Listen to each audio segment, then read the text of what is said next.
ಬರ್ತದೆ ಅಂತ ಹೇಳಿ ಬರತ್ತೆ.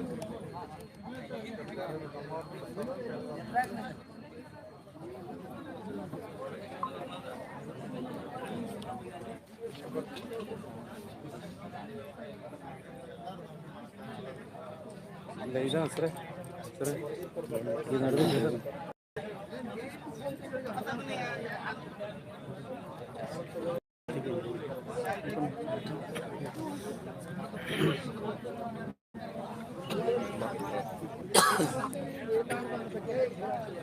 ನೆಟ್ ಬಂದು ನೆಟ್ ಆಫ್ ಐತೆ, ಆನ್ ಐತ್ರಿ, ಆನ್ ಬಂತ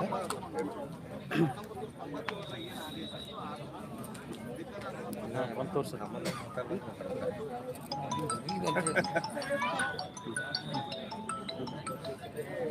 ಸರ್ ಹೇಳ್ರಿ.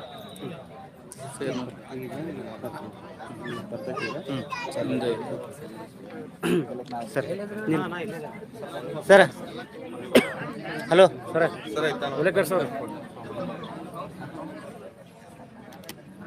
ಏನು ಹೋರಾಟ ನಿಮ್ದು?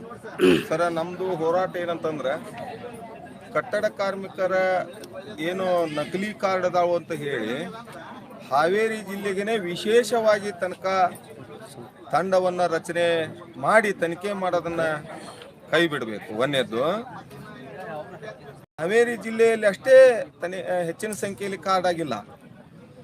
ಕಲಬುರಗಿ ಜಿಲ್ಲೆಯನ್ನು ಕೂಡ ಹೆಚ್ಚಿನ ಸಂಖ್ಯೆಯಲ್ಲಿ 1ನೇ ಸ್ಥಾನದಾಗ ಐತಿ ಕಾರ್ಡ್ ಹೆಚ್ಚಿಗೆ ಆಗಕ್ಕೆ ಕಾರಣ. ಆಮೇಲೆ 2ನೇ ಸ್ಥಾನದಲ್ಲೇ ಬೀದರ್ ಇದೆ. ಆ ಎರಡೂ ಜಿಲ್ಲೆಗಳನ್ನು ಹೊರತುಪಡಿಸಿ ವಿಶೇಷವಾಗಿ ಹಾವೇರಿ ಜಿಲ್ಲೆಯನ್ನೇ ಯಾಕೆ ತನಿಖೆ ಮಾಡಾಕತ್ತೀರಿ? ಇದು ನಮ್ಮ ಪ್ರಶ್ನೆ. ಈಗ ಕಟ್ಟಡ ಕಾರ್ಮಿಕರ ಗುರುತಿನ ಚೀಟಿ ಹೆಚ್ಚಿಗೆ ಆಗಕ್ಕೆ ಕಾರಣ ಒಂದು, ಸರ್ಕಾರ ಆನ್ಲೈನ್ನಲ್ಲಿ ಅಪ್ಲಿಕೇಶನ್ ಸಲ್ಲಿಸುವುದನ್ನ ಕೈ ಬಿಡಬೇಕು.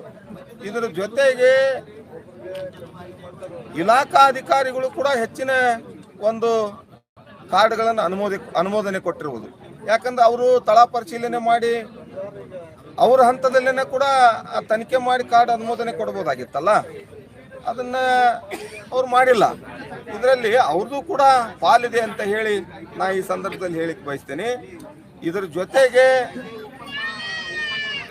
ಹಾವೇರಿ ಜಿಲ್ಲೆ ಒಂದನ್ನು ಅಷ್ಟೇ ತನಿಖೆ ಮಾಡದೇನೆ ಇದರ ಜೊತೆಗೆ ಕಟ್ಟಡ ಕಾರ್ಮಿಕರ ಮಂಡಳಿಯಿಂದ ಏನು ಸಹಾಯಧನವನ್ನು ಪಡೆದಿದ್ದಾರಲ್ಲ ಈ ಹಿಂದೆ, ಆ ಎಲ್ಲ ಸಹಾಯಧನದ ಹಣ ಪಡೆದಿರ್ತಕ್ಕಂಥಲ್ಲಿ ನಿಜವಾದ ಕಾರ್ಮಿಕರು ಎಷ್ಟು ಮಂದಿ ಅದಾರ ಅದನ್ನು ಕೂಡ ಸೇರಿಸಿ ತನಿಖೆ ಮಾಡ್ರಿ ಅಂತ ನಮ್ಮೆಲ್ಲ ಸಂಘಗಳ ಒತ್ತಾಯ ಆಗೈತಿ.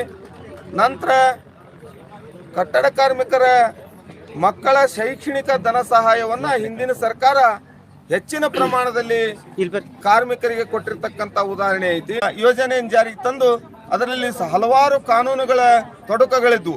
ಆ ಎಲ್ಲ ಕಾನೂನುಗಳ ಅಮೆಂಡ್ಮೆಂಟ್ ಮಾಡುವುದರ ಮುಖಾಂತರ ಒಂದು ಸರಳೀಕರಣಗೊಳಿಸ್ಯಾರ. ಎಲ್ಲಾ ಸಂಘಗಳ ಜಂಟಿ ಸಮಿತಿಯ ಒತ್ತಾಯ ಆಗೈತಿ.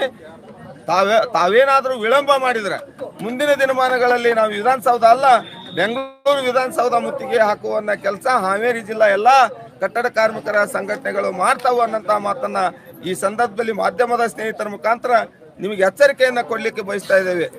ನಿಮ್ಮ ಹೆಸರು? ಅಜಯ್ ಕುಮಾರ್ ಸರ್. ಒಂದು ಸ್ವಲ್ಪ ಸರ್ ಘೋಷಣೆ ಬೇಕೇ ಬೇಕು, ಬೇಕೇ ಬೇಕು, ಎಲ್ಲಿವರೆಗೂ ಹೋರಾಟ, ಎಲ್ಲಿವರೆಗೂ ಹೋರಾಟ.